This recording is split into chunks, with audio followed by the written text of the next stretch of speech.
నేను చాలా యాదగిరిగుట్ట ఆలయ అభివృద్ధికి రేవంత్ రెడ్డి ప్రభుత్వం ప్రత్యేక దృష్టి సారించిందని పేర్కొన్నారు. టీటీడీ మాదిరిగా వైటీడీ ఏర్పాటు చేసి ఆలయ అభివృద్ధిని శాస్త్రీయంగా ముందుకు తీసుకువెళ్తున్నామని ప్రకటించారు. ఆలయానికి అనుబంధంగా ఉన్న విద్యా సంస్థలను విశ్వవిద్యాలయాల స్థాయికి అభివృద్ధి చేస్తామని తెలిపారు.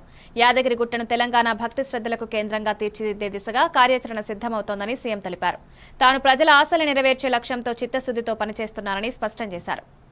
దేవస్థానానికి ఏ విధంగా అయితే ఒక బోర్డు ఉండి ప్రపంచంలోనే ఒక గొప్ప పేరు తిరుమల తిరుపతి వెంకన్న స్వామి సాధించిండు, తెలంగాణలో కూడా అంత గొప్పగా లక్ష్మీ నరసింహస్వామి యాదగిరిగుట్ట రాణించాలని అక్కడ టీటీడీ ఉంటే ఇక్కడ వైటీడీని మనం ఏర్పాటు చేసుకున్నాం.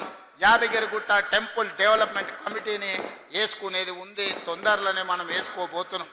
ఇదే కాదు మిత్రులారా, ఇవాళ మీరు అందరితో పంచుకోదలుచుకున్నా ఏ విధంగా అయితే తిరుమల తిరుపతి దేవస్థానం ఆధ్వర్యంలో పద్మావతి యూనివర్సిటీ ఉండి అక్కడ పిల్లలకు చదువులే కాదు, అక్కడ గోశాల పెట్టి గోవులకు సేవ చేయడమే కాదు, వివిధ అభివృద్ధి కార్యక్రమాలలో సంక్షేమ కార్యక్రమాలలో భక్తికి సంబంధించిన అంశాలలో తిరుమల తిరుపతి దేవస్థానం ఏ విధంగా విశిష్ట సేవలను అందిస్తుందో ఈనాడు మీ అందరి సమక్షంలో నేను సంతోషంగా ప్రకటించదలుచుకున్న యాదగిరి గుట్ట నరసింహస్వామి ఆధ్వర్యంలో యూనివర్సిటీ వరకు మీ మెడికల్ కాలేజీని విద్యా సంస్థల్ని అభివృద్ధి పరచడమే కాదు, యాదగిరిగుట్ట లక్ష్మీ నరసింహస్వామి ఇక్కడ ఉండే కమిటీ ఆధ్వర్యంలో